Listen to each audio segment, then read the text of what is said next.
Welcome to Sleepy Crimes. I am Anna, your host. Tonight, we drift into the shadows of the Zodiac Killer.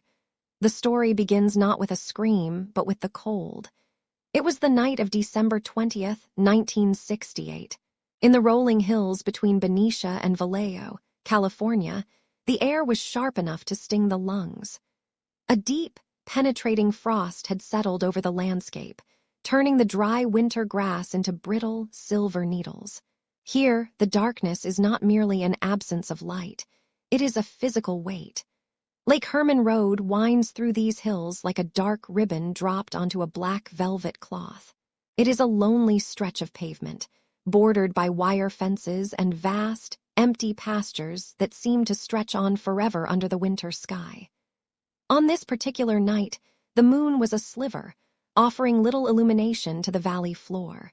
The only light came from the distant, scattered glow of the refineries and the occasional sweep of headlights cutting through the gloom. It was a night for silence.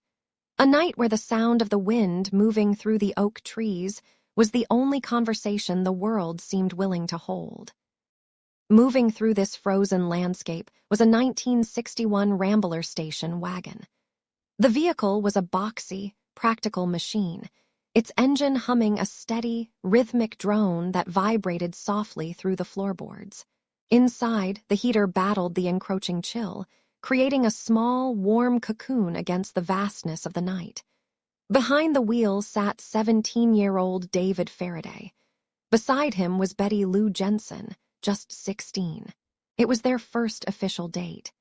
The air between them was likely filled with that specific, delicate electricity of young romance, the nervous shifting in seats, the shy glances illuminated by the soft green glow of the dashboard dials. They had planned to attend a Christmas concert, a festive gathering of noise and light, but the evening had pulled them elsewhere. They sought the quiet. They sought the privacy that only a rural road could offer. The Rambler's headlights pushed back the dark, revealing only flashes of fence posts and the occasional reflective eyes of a nocturnal animal watching from the brush. Inside the car, the smell of old vinyl, hairspray, and the faint, dusty scent of the heater created a sensory memory that should have lasted a lifetime. Around 11 o'clock at night, the Rambler slowed. David guided the heavy station wagon off the asphalt and onto a gravel turnout. This was a known spot, a quiet alcove near the gate of a water pumping station. The tires crunched loudly over the stones, a harsh, grinding sound that echoed briefly before being swallowed by the silence. The car came to a rest. The engine was cut. The sudden absence of the motor's hum made the world feel incredibly large. The silence rushed back in, pressing against the windows. Outside, the temperature was dropping, the ground hardening into a sheet of iron. Condensation began to bloom at the corners of the glass, blurring the view of the dark field beyond. In this stillness, they were an island. The gravel beneath the chassis was the only ground they knew. It was a place of suspended time, where the rest of the world and its obligations felt miles away.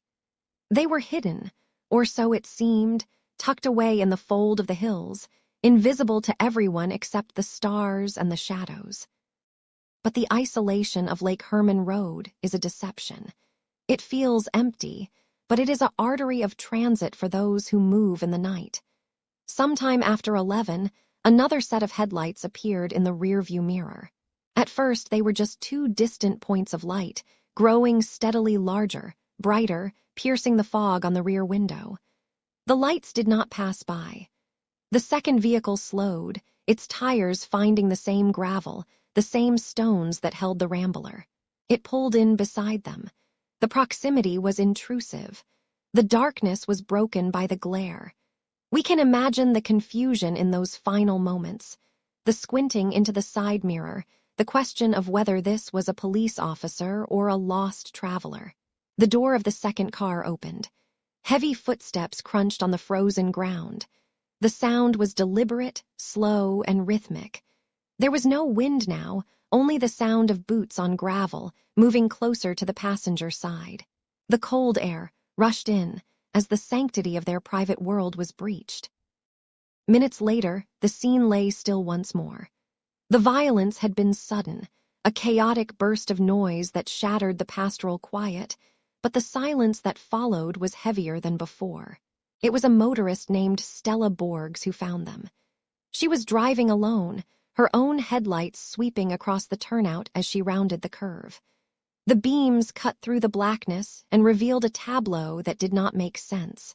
The Rambler was there, empty, and on the ground, the tragic evidence of a night gone wrong. The frost was already beginning to claim the scene. David lay near the rear wheel of the station wagon. The cold air turned his shallow, fading breaths into tiny clouds of steam that rose and vanished into the night. Betty Lou lay a short distance away. The earth beneath them was hard, the gravel unforgiving. There was no sound of a getaway car, no engine fading in the distance. Just the wind, picking up again, rustling the dry winter grass. The first chapter of the mystery had been written in the gravel, under the cold, indifferent gaze of the winter sky. The darkness reclaimed the road, hiding its secrets, waiting for the morning sun to reveal the horror. The months drifted by, shedding the cold frost of winter for the heavy, suffocating heat of midsummer. It was now July, 1969. The air in Vallejo hung thick and motionless, carrying the faint, sulphurous memory of fireworks that had burst in the sky hours earlier to mark Independence Day. But the celebrations had ended. The crowds had dispersed, leaving the streets to the empty silence of the night. On the outskirts of town, the darkness was absolute. At Blue Rock Springs Park, the shadows stretched long and deep, undisturbed by the streetlights that guarded the city proper. It was a place of solitude, a quiet refuge where the gravel dust settled on the leaves of the surrounding eucalyptus trees.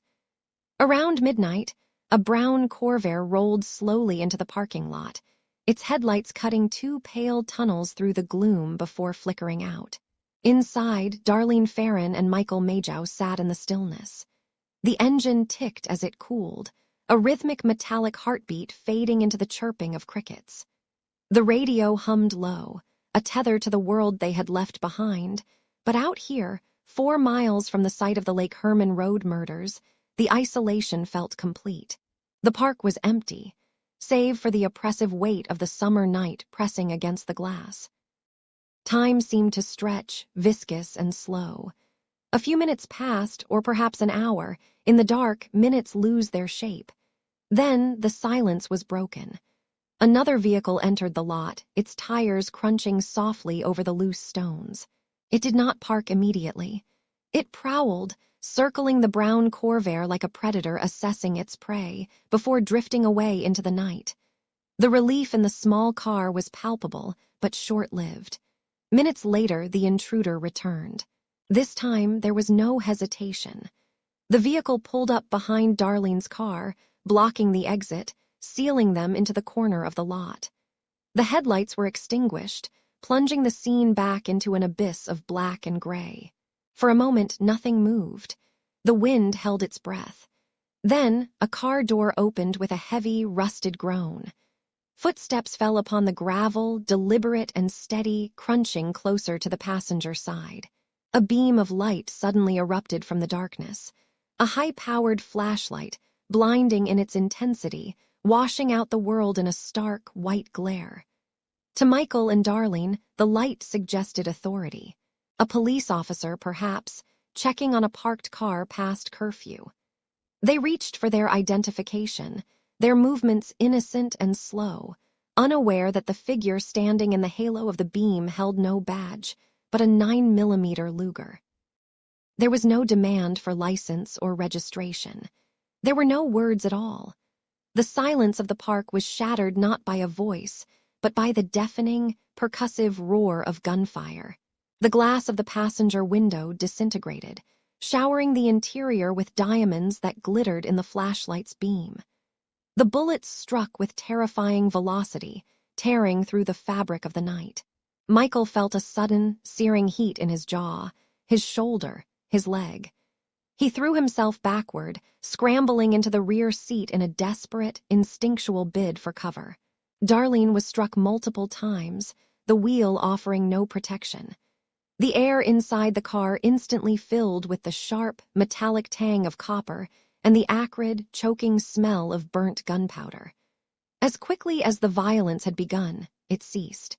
The figure turned, the gravel crunching once more as he walked back toward his vehicle. But the nightmare was not finished. From the back seat, Michael, in his agony, let out a low moan of pain. The footsteps stopped. The crunching sound returned, growing louder, closer. The killer was coming back.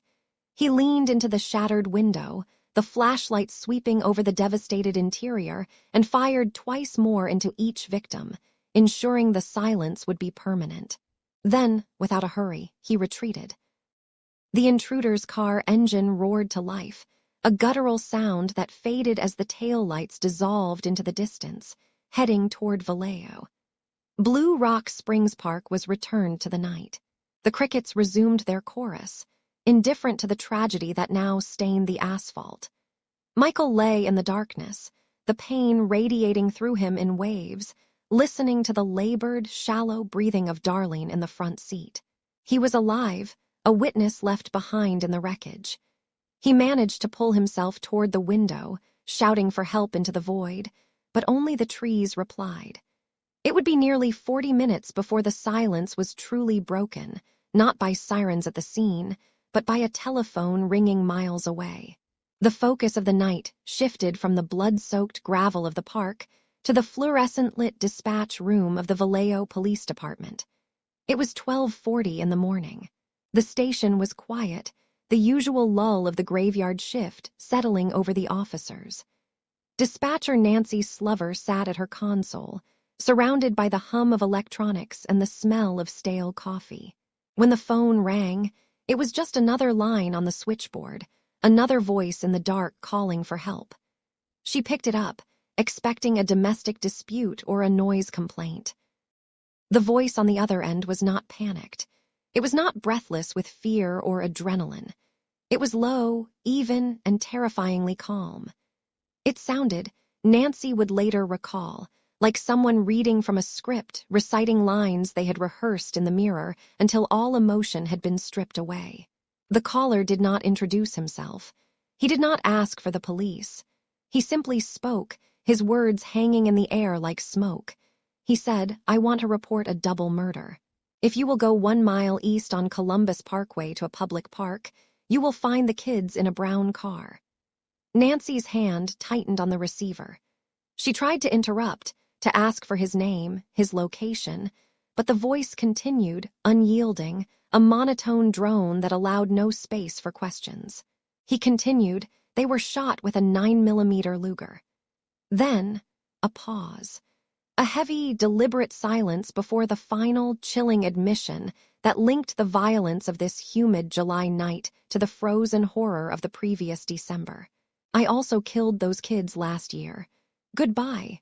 The line went dead. There was no click of a receiver being slammed down, just the sudden absence of presence. Nancy sat frozen, the echo of that flat, soft voice reverberating in her mind. The police traced the call immediately. It had not come from a private home, nor a distant payphone on the highway. It had originated from a public booth at the gas station on the corner of Springs Road and Tuolumne Street. It was mere blocks from the police station, less than a mile from Darlene Ferrin's home. When officers arrived at the booth, the receiver was still hanging by its silver cord, swinging gently in the warm night breeze. The booth was empty. The streets were deserted. The caller had vanished as completely as he had appeared, slipping back into the fabric of the city. He had struck, he had called to claim his work, and he had walked away, leaving behind only a voice that would haunt Nancy Slover for the rest of her life.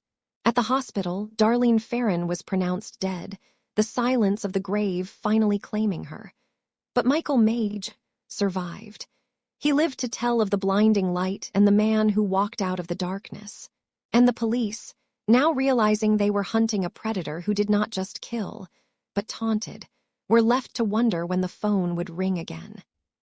The receiver clicked back into the cradle at the payphone, severing the connection, but the voice did not disappear. It lingered in the wires, a ghost in the machine, waiting to manifest again. 26 days of silence followed that phone call. 26 days where the summer heat baked the pavement of the Bay Area, and the fog rolled in under the Golden Gate, erasing the city each night and returning it each morning. The police waited. The survivors healed. The public went about their lives, unaware that the game had only just begun. The silence broke not with a scream or a gunshot, but with the soft, shuffling sound of paper sliding against paper. It was the morning of August 1st, 1969. A Friday. The work week was winding down, and the newsrooms of San Francisco were humming with the anticipatory energy of the coming weekend. In the mailroom of the San Francisco Chronicle, the daily deluge of correspondence arrived in canvas sacks, a mountain of letters to the editor, subscription renewals, and complaints. It was a mundane ritual, the sorting of the city's voice into piles of relevance. Among the thousands of envelopes, one stood out, though not immediately. It was plain, white, and unassuming.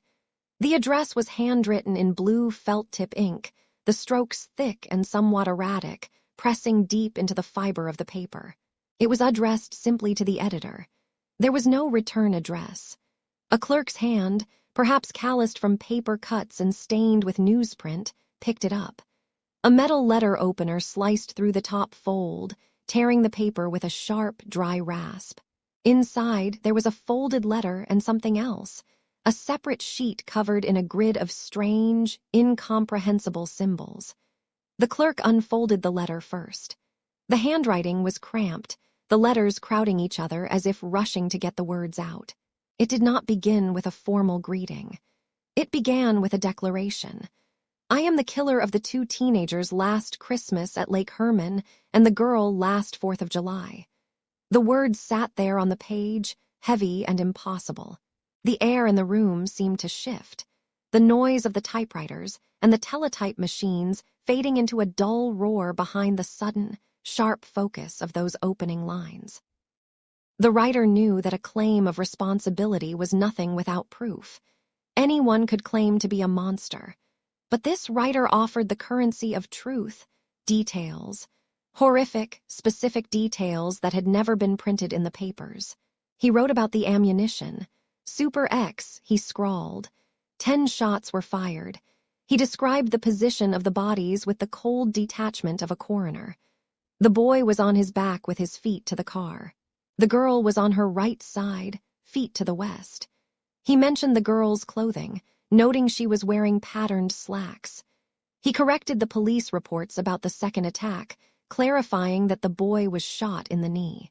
These were not the ramblings of a chaotic madman, but the itemized receipt of a predator who remembered every second of the hunt. He described the silence of the night, the lack of struggle. He wrote about not opening the car door because the window was already rolled down. Each fact was a pin in the map, locking him to the crimes with terrifying certainty. The blue ink seemed to pulse on the page, a direct link to the hand that had held the Luger pistol just weeks before. Across the bay, the pattern was repeating. The mailroom at the San Francisco Examiner and the Vallejo Times-Herald had received nearly identical envelopes. The same blue felt tip, the same Franklin Roosevelt stamps, the same chilling confession. It was a coordinated strike, a trifecta of terror delivered simultaneously to the 3 largest megaphones in the region. As editors at the different papers compared notes, a disturbing picture emerged. The killer was not just confessing, he was playing a game. He was demanding an audience. Enclosed with each letter was 1/3 of a cipher. It was a block of code, a grid of letters, symbols, Greek characters, and weather icons arranged in neat rows. He claimed that the 3 parts, when combined, would reveal his identity. But there was a condition, a deadline. He demanded that each newspaper print their section of the cipher on the front page. Not somewhere in the back, buried near the classifieds, but on the front page for all the world to see. The deadline was immediate, Friday afternoon. If the newspapers refused, if they failed to follow his instructions to the letter, the consequences would be severe. The threat was explicit and terrifyingly simple. He wrote that if the ciphers were not published, he would go on a kill rampage that very night. He promised to cruise around all weekend, killing lone people in the night, then moving on to kill again, until he had claimed a dozen victims by Monday morning. The city held its breath.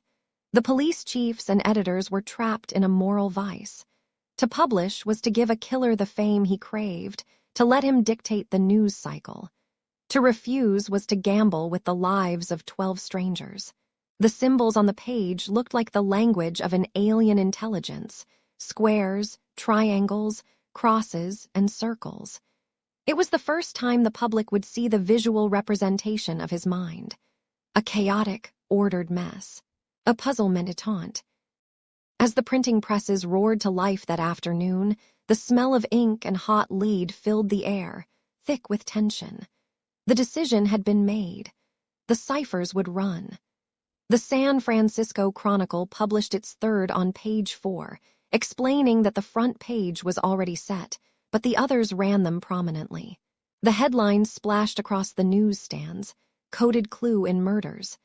People walking home from work that Friday evening stopped to buy the papers. They stood on street corners, staring at the grid of symbols, trying to find a pattern in the madness. The fog began to roll in again, thicker this time, obscuring the streetlights. Every shadow looked a little darker. Every parked car with a lone driver seemed a little more sinister. The killer had successfully reached out from the void and touched the entire city. He was no longer just a gunman in a parking lot. He was a voice in their heads, a puzzle in their hands, and a promise of violence hanging over the weekend like a storm cloud that refused to break. While the ink dried in San Francisco, the sun was baking the clay shores of Napa County. It was late September, 1969. The summer heat had not yet surrendered to autumn, and the air around Lake Berryessa hung heavy and still. It was a silence you could feel on your skin, pressing down like a warm wool blanket. The water was a flat, glassy mirror, reflecting the burnt gold of the dry hills and the endless, empty blue of the sky. Heat waves shimmered off the asphalt of the winding roads, distorting the horizon, making the world feel dreamlike and unstable. On a secluded peninsula known as Twin Oak Ridge, 2 college students, Brian and Cecilia, had found a pocket of privacy. They lay on a blanket near the water's edge, surrounded by the scent of pine needles and dusty earth. The only sounds were the rhythmic lapping of the lake against the stones and the occasional cry of a hawk circling high above in the thermal currents. It was the perfect picture of peace. A Saturday afternoon suspended in time. But the isolation that made it beautiful was also what made it vulnerable. They were miles from the main road, hidden from the world by the contours of the land, alone in a vast, silent amphitheater of stone and water. The disturbance began as a shadow in the periphery. Cecilia sat up, squinting against the glare of the lowering sun. She saw a figure moving among the trees on the ridge above them. He did not walk like a hiker. He moved with a strange, deliberate heaviness, stepping behind a large oak tree, disappearing for a moment, and then emerging again. But when he stepped back into the light, the world tilted. He was no longer just a man. He had donned a costume that belonged in a nightmare or a medieval dungeon, standing incongruously in the bright, golden daylight of California. He wore a hood. A flat-topped, black executioner's hood that draped over his head and shoulders, concealing every inch of skin. Over the eye holes, he had attached clip-on sunglasses, giving him the appearance of a hollow, unseeing void. On his chest, like a heraldic crest, was a bib of black fabric.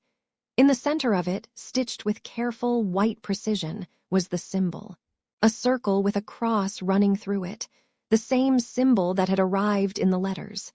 He held a gun in his right hand, pointing it steadily at the couple, but his posture was calm. He did not run. He did not shout. He simply walked down the slope toward them, a dark silhouette cutting a hole in the perfect afternoon.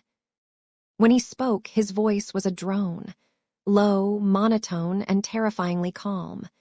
There was no rage in it, only a dry, rehearsed recitation.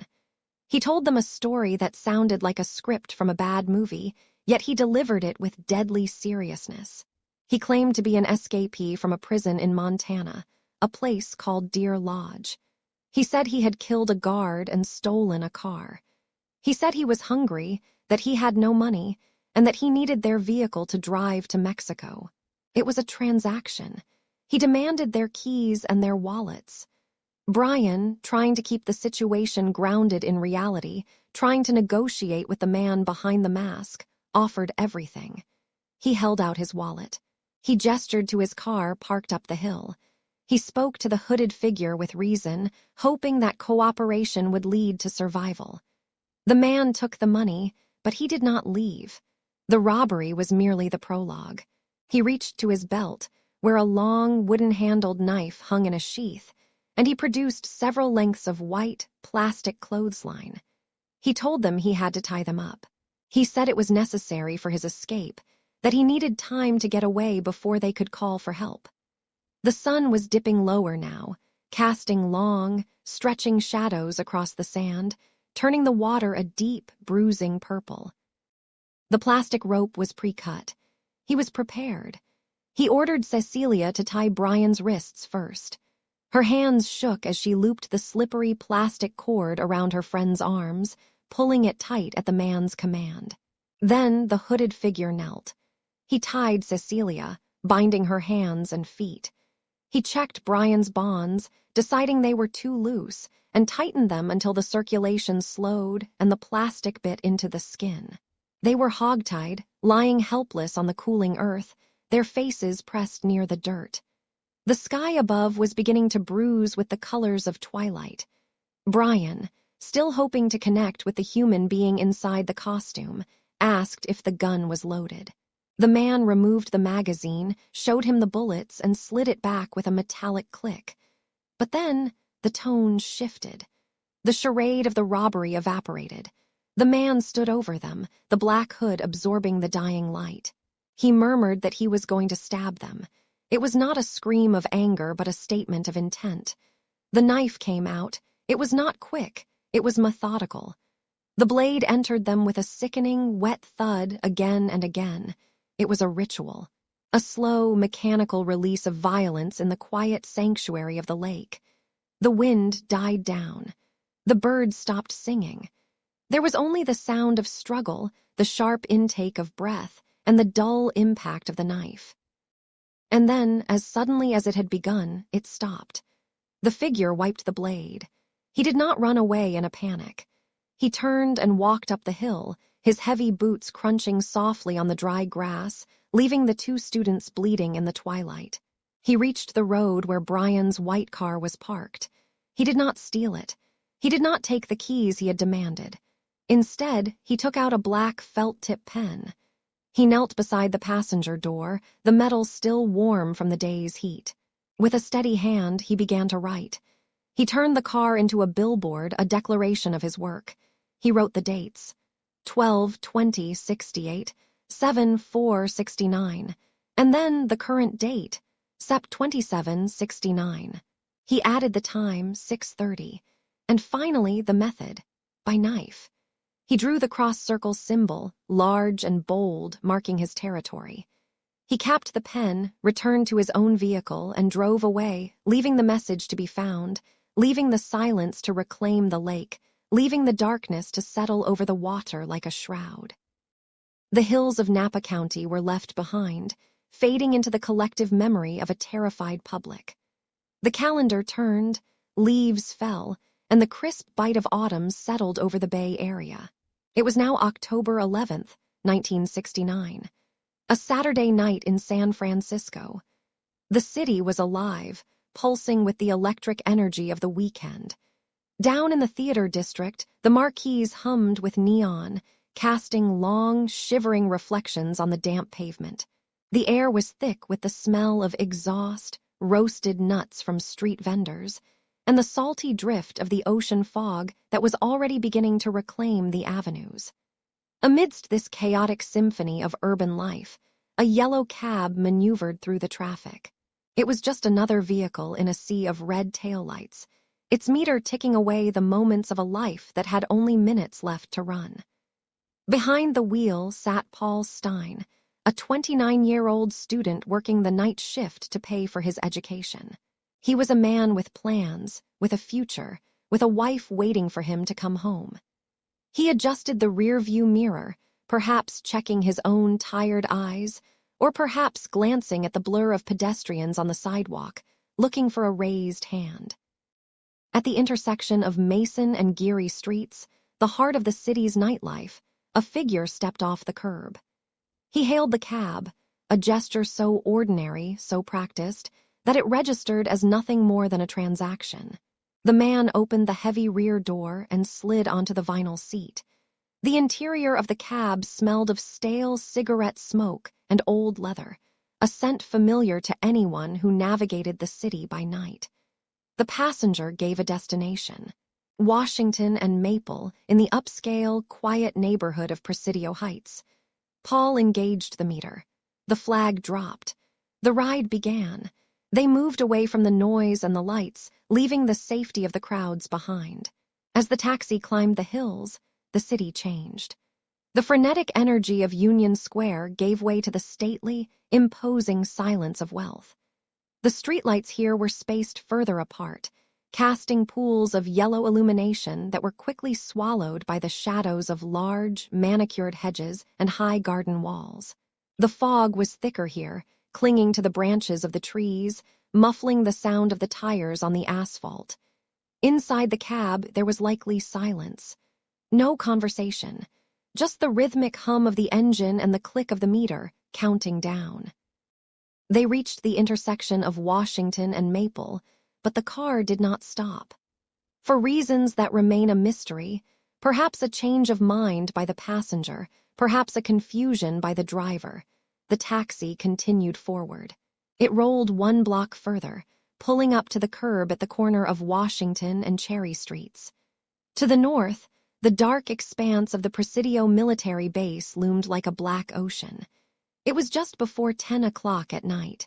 The neighborhood was asleep, the windows of the grand houses dark, save for the flickering blue light of televisions behind drawn curtains. Paul Stein put the car in park. He likely turned to collect the fare, expecting the rustle of cash, the mundane exchange of a few dollars. Instead, the night was shattered. A single shot rang out, a sharp, cracking sound that was instantly absorbed by the heavy mist. It was not the chaotic, frenzied violence of the lovers' lanes. This was cold, precise. Execution style. Paul slumped over, his future erased in the span of a single heartbeat. The silence rushed back in, heavier than before, filling the cab, pressing against the windows. What happened next was a display of chilling composure. The killer did not flee immediately. He did not run into the night, fueled by adrenaline or panic. Instead, he stayed. Across the street, in a 3-story home, 3 teenagers peered out from an upstairs window. They had heard the noise. Through the glass, they watched a scene that made no sense to their innocent eyes. They saw the passenger in the front seat now, leaning over the driver. He was moving with a terrifying calmness. He was not just taking a wallet or keys, he was performing a ritual. He took a piece of the driver's shirt, tearing the fabric with a sound that would have been audible if the street weren't so deadly quiet. He then took a rag and began to wipe down the interior of the cab. He wiped the dashboard. He wiped the door handle. He wiped the area where he had touched the glass. He was erasing himself. He was scrubbing away his existence from the scene, methodically, like a man cleaning up a spilled drink. The witnesses watched, paralyzed, as the man stepped out of the car. He looked around, his face obscured by the shadows and the distance, and then, with a casual, almost leisurely gait, he began to walk north, toward the darkness of the Presidio Park.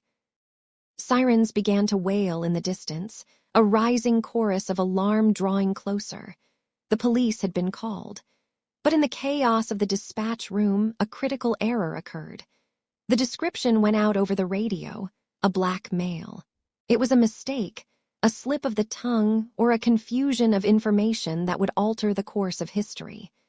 2 blocks away, Officer Don Fouke and his partner Eric Zelms were patrolling in their cruiser. They heard the call. They turned their vehicle toward the scene, their eyes scanning the sidewalks for the suspect described. As they rolled slowly down Jackson Street, the red lights of their car painting the houses in flashing crimson, they saw a man. He was white, stocky, wearing glasses and a dark jacket. He was walking calmly, head down, moving away from the crime scene. He looked exactly like the man the teenagers had seen. He looked exactly like the man who would later be sketched. But he was not the man they were told to look for. The cruiser slowed. The officer and the killer locked eyes for a brief, suspended second. In that moment, the predator and the protector passed one another in the fog. No words were exchanged, or perhaps a brief question was asked and dismissed. The police car accelerated, continuing on toward the dying taxi driver, chasing a phantom that did not exist. The man on the sidewalk kept walking. He did not run. He did not look back. He turned a corner and stepped into the dense, overgrown foliage of the Presidio. The park was a labyrinth of eucalyptus trees and cypress, a place where the city lights could not reach. He vanished into the damp undergrowth, the fog swallowing him whole.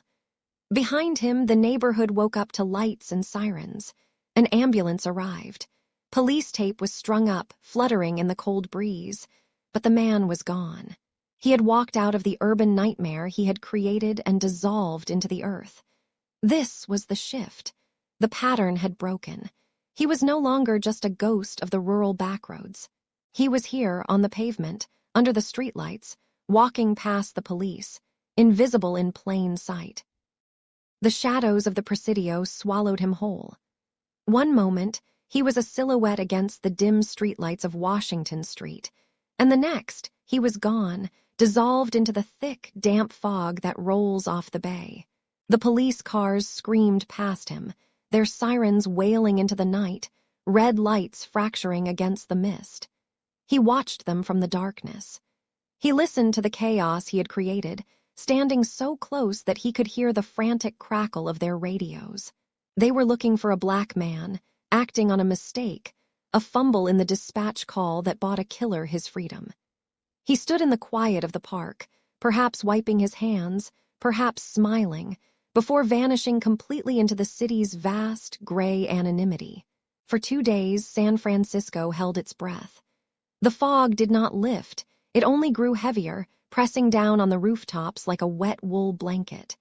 The police released a sketch, a face with heavy-rimmed glasses and a crew cut, but it was just a drawing, a ghost on paper. The real terror was still out there, walking the same streets as the morning commuters. On the morning of October 14, 1969, the routine at the San Francisco Chronicle was indistinguishable from any other Tuesday. The mailroom was a symphony of paper shuffles and the rhythmic thud of sorting stamps. Coffee steam mingled with the smell of newsprint and ink. Among the hundreds of letters, complaints, subscriptions, tips, sat a single, unassuming white envelope. It looked ordinary, save for the handwriting. The script was felt-tipped and blue, the letters slanting aggressively, huddled together as if conspiring. It had traveled through the hands of postal workers, sat in canvas bags, and been tossed onto sorting tables, carrying a weight far heavier than its postage. When a mail clerk finally picked it up, they likely noticed a strange stiffness to the envelope, a thickness that didn't bend like folded paper. It was slit open with a letter opener, the sharp metal slicing through the top edge with a dry rasp. Inside, folded within the lined paper, was a piece of cloth. It was not a random scrap. It was rectangular, jagged at the edges where it had been torn or cut with dull scissors. The fabric was a gray, patterned material, the kind used for men's work shirts. But the pattern was obscured. A dark, crusty stain dominated the fabric, stiff and unyielding. It was the color of rust and old iron. It was blood. And not just any blood. This was the blood of Paul Stein, the taxi driver murdered 2 nights prior. The killer had not just taken a life, he had taken a souvenir. He had knelt in the front seat of that yellow cab, amidst the shattered glass and the silence, and severed a piece of his victim's clothing to mail to the press. It was a token of absolute, undeniable proof. Holding that swatch of fabric was like holding the crime scene itself. The smell of copper and violence seemed to rise from it, instantly chilling the air of the busy newsroom. The letter accompanying the grisly token was written in that same chaotic blue felt-tip scrawl. It began with the now infamous introduction, "This is the Zodiac speaking." The tone was not fearful or frantic, it was boastful. It was mocking. He chided the police for their incompetence, laughing at how they had raced their motorcycles around the Presidio, making so much noise that they missed him entirely. He claimed he had been hiding in the park, watching them, perhaps only yards away, while they scrambled in the dark. The humiliation inflicted by these words was precise. He was telling the world that he was smarter, quieter, and more dangerous than the men sworn to protect them. He was painting a picture of a predator who could stand still in the grass, invisible, while the hunters ran in circles. But the letter did not end with a gloat about the past. It looked toward the future. And this is where the true terror of the Chronicle letter lay. The handwriting shifted, becoming perhaps a little more jagged, as he delivered a threat that would freeze the blood of every parent in the Bay Area. He wrote that school children make nice targets. The sentence hung there, stark and impossible to ignore. He detailed a plan, a horrific fantasy of wiping out a school bus some morning. He described exactly how he would do it. He would shoot out the front tire to stop the vehicle, creating a metal cage of panic on the side of the road. And then, he wrote, he would pick off the children as they came bouncing out. The phrase bouncing out was particularly chilling, a grotesque juxtaposition of innocent, playful movement against the mechanical brutality of a sniper. It wasn't a vague threat of violence. It was a tactical diagram of a massacre. He wasn't threatening adults in dark alleyways anymore. He was threatening the most vulnerable, in the broad light of day, on their way to learn and play. The city of San Francisco underwent an immediate physiological change. The letter was a virus that infected the public consciousness. When the threat was finally revealed, the yellow school bus, once a symbol of safety and routine, became a rolling target. The streets the next morning were different. The fog seemed to hide monsters. Police cars, black and white sentinels, began to trail the buses. Officers sat in the back seats of the buses, shotguns resting against their knees, watching the passing cars, watching the rooftops, watching the tree lines. Parents stood at bus stops, gripping their children's hands so tightly their knuckles turned white, scanning the horizon for a man with glasses, for a car that slowed down too much, for anything out of place. The Zodiac had achieved something few killers ever do. He had stolen the feeling of safety from an entire population, not by what he did that day, but by what he promised to do tomorrow. The piece of bloody shirt in the file cabinet was proof that he was real. The words on the page were the promise that he wasn't finished. It became a tangible pressure in the chest of every resident. The mailroom of the San Francisco Chronicle transformed into a front line.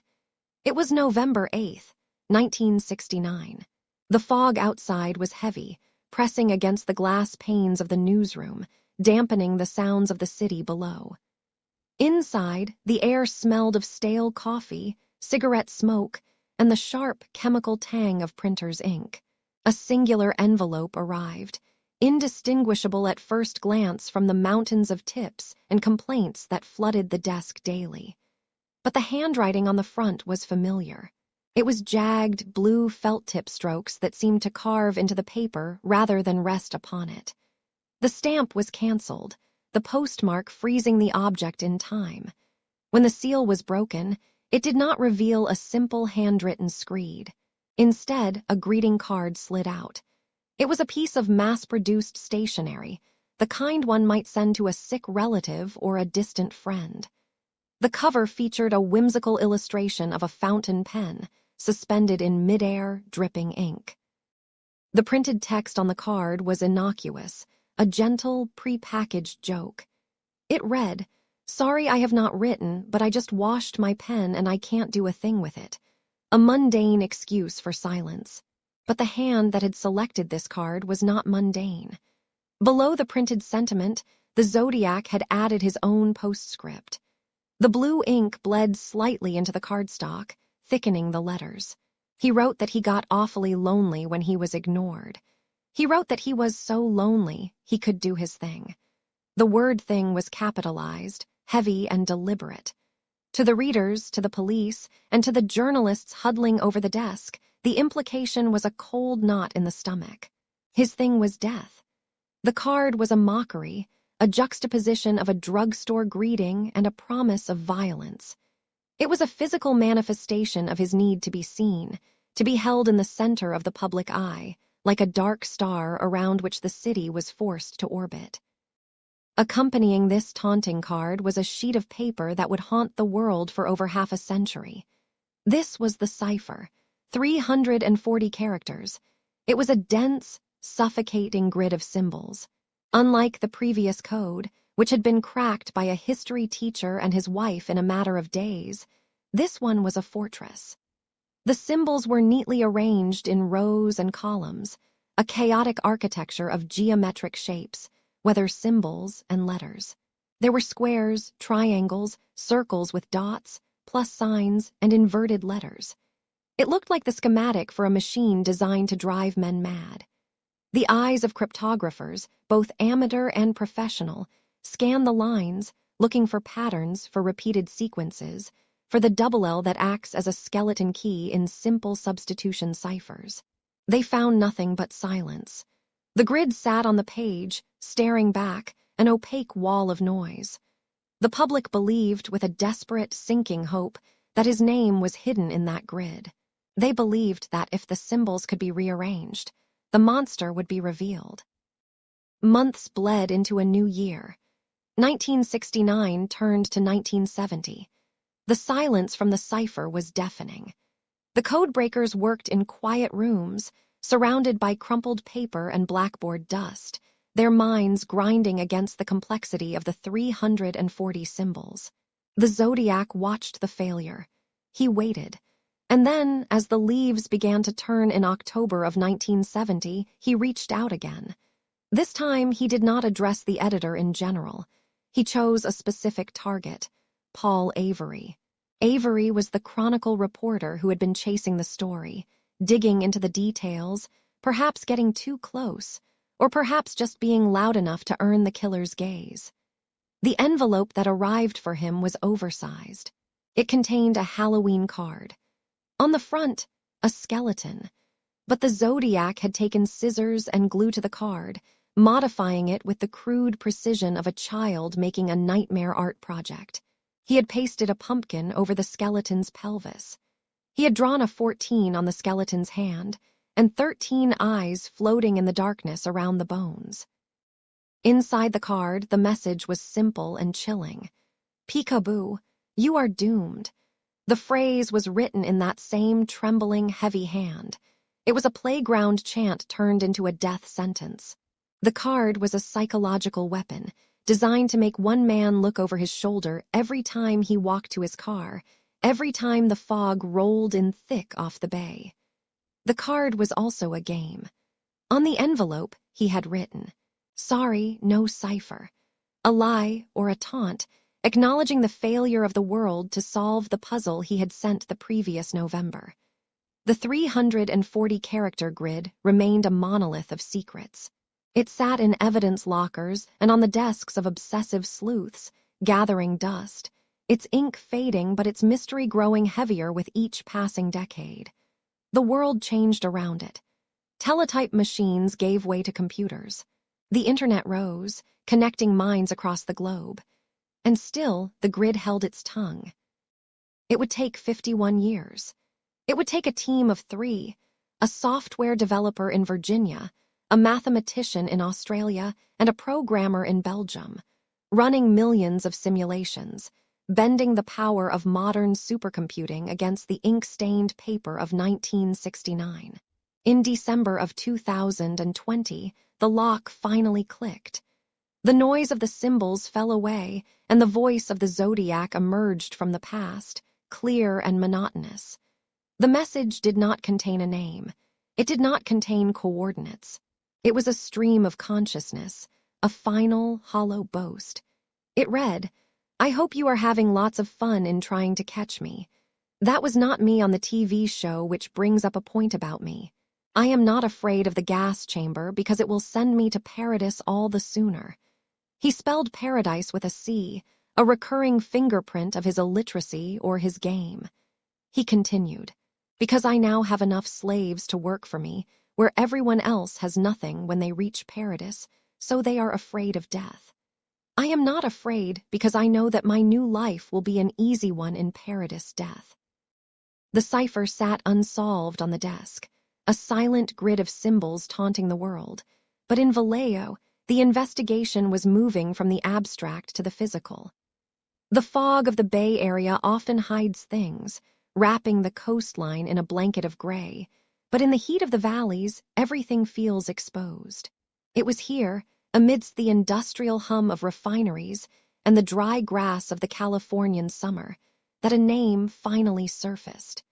It did not come from a cryptogram or a letter mailed to a newspaper. It came from a man named Don Chaney, a former friend who walked into a police station with a story that made the hair on the arms of the detectives stand straight up. He spoke of a conversation that had taken place years prior, in the winter of 1969. He described sitting in a car with a man who stared out into the dark and spoke of hunting. Not deer, not game, but people. Chaney told the police that this man, a teacher who had lost his way, had fantasized about fastening a flashlight to the barrel of a pistol. This would allow him to hunt at night, to see his prey without being seen. He had spoken of shooting out the tires of a school bus. He had spoken of sending letters to the police to confuse them. And then he had dropped a name. He said he would call himself Zodiac. This was months before the first letter arrived at the Chronicle. The detectives listened, their pencils scratching against the paper, capturing every chilling syllable. The name they wrote down was Arthur Lee Allen. He was a local, a man from Vallejo. He lived in the basement of his mother's house, a large man with a soft face and a history that made people uncomfortable.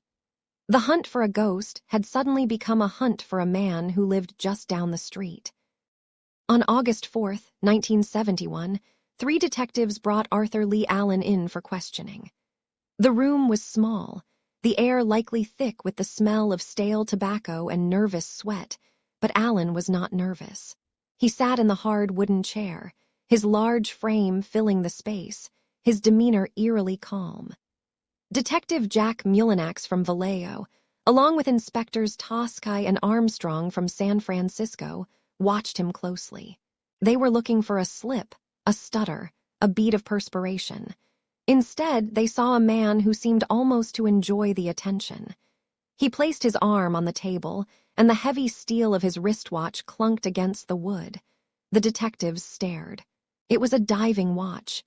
The brand name was stamped clearly on the face, Zodiac, and there, resting just above the hands that ticked away the seconds, was the symbol, a crosshair, a circle with a cross running through it. The exact same symbol the killer had drawn at the bottom of every letter. When they asked him about it, Allen shrugged. He said it was a gift. He claimed he had never noticed the connection, a statement that hung in the air like a heavy fog. The interview pressed on. They asked him about the day of the Lake Berryessa stabbing. Allen admitted he had been in the area. He admitted he had bloody knives in his car that very day. But his explanation was simple, almost domestic. He claimed he had used the knives to kill a chicken for dinner. The blood on the blade was poultry, not human. He offered these details with a flat affect, a lack of urgency that was more unsettling than anger. Without being prompted, he mentioned he had been in Riverside years earlier, the site of the Sherry Joe Bates murder, a case only loosely connected to the Zodiac at that time. He was placing himself at the scenes, tying himself to the timeline, and yet offering explanations that were just plausible enough to prevent an immediate arrest. He was a puzzle piece that looked like it should fit, but the edges were just slightly too rough. Years passed. The case went cold, then hot, then cold again. It was not until 1991 that the police returned to Arthur Lee Allen's door with a search warrant. They descended into the basement where he lived. The air down there was cool and smelled of mildew and old paper. The beam of their flashlights cut through the gloom, illuminating a life of solitary obsession. They found pipe bombs. They found chemicals. They found a royal typewriter with elite typeface, the same specific model and font used in the letters sent to the police in Riverside. They found a copy of the book, The Most Dangerous Game, a story about hunting humans for sport. Every object they cataloged felt like a scream, a tangible echo of the madness written in the Zodiac letters. And yet, the physical evidence, the fingerprints, the handwriting samples, did not match. It was a paradox. The circumstantial evidence built a tower of guilt, but the forensic science pulled the foundation out from under it. In a final attempt to close the net, they showed a lineup of photographs to Michael Majow. He was the survivor of the Blue Rock Springs shooting, the man who had seen the killer's face amidst the blinding flash of the gun. It had been more than 20 years. Memories fade, edges blur, and trauma rewrites the past. But when Majow looked at the spread of black and white faces, his finger moved. He pointed to the heavy, round face of Arthur Lee Allen. "That is him," he said.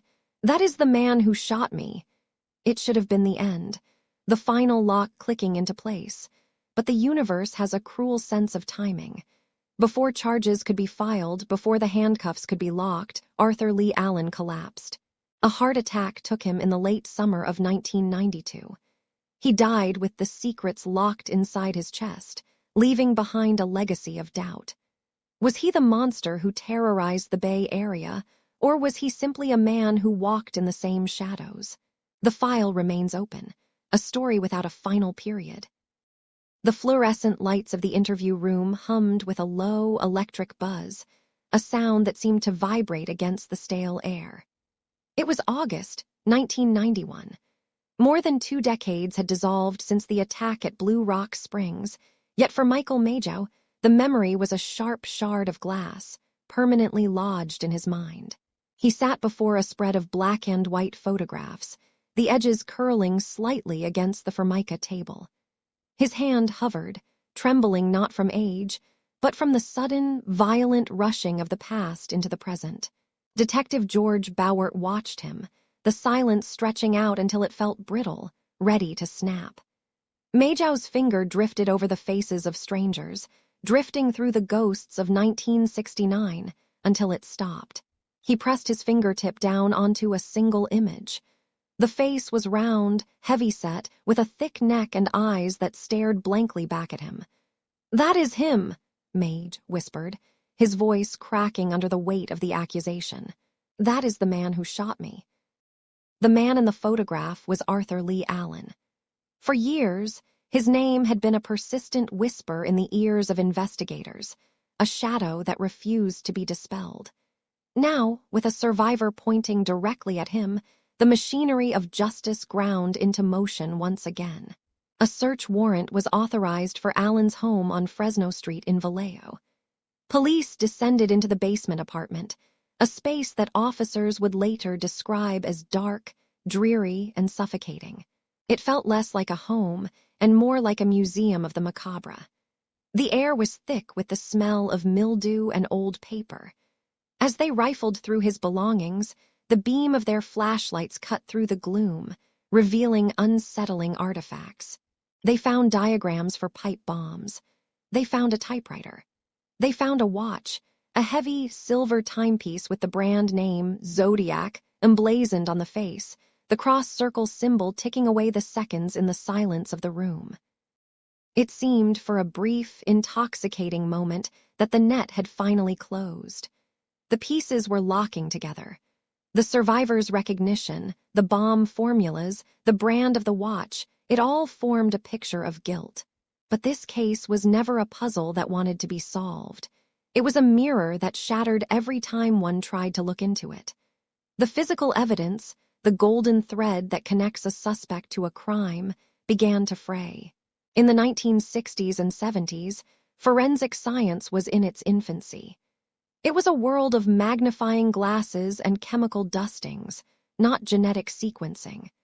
The fingerprints lifted from the taxi cab of Paul Stein, the bloody prints from the phone booth in Napa, did not match Arthur Lee Allen. They did not match anyone. They were smeared, partial, perhaps not even belonging to the killer at all, but simply traces of innocent passers-by, static in the signal. The detectives were left standing on the precipice of a breakthrough, only to watch it dissolve into mist. Without a fingerprint match, and in an era before DNA technology could offer a definitive answer, the identification by Majau was not enough to secure a conviction. The district attorney hesitated. The shadow of doubt was too long, too dark, and in that darkness, other shapes began to move. Allen was the prime suspect, but he was not the only ghost haunting the files. There were others who fit the profile, men who drifted through the Bay Area like smoke.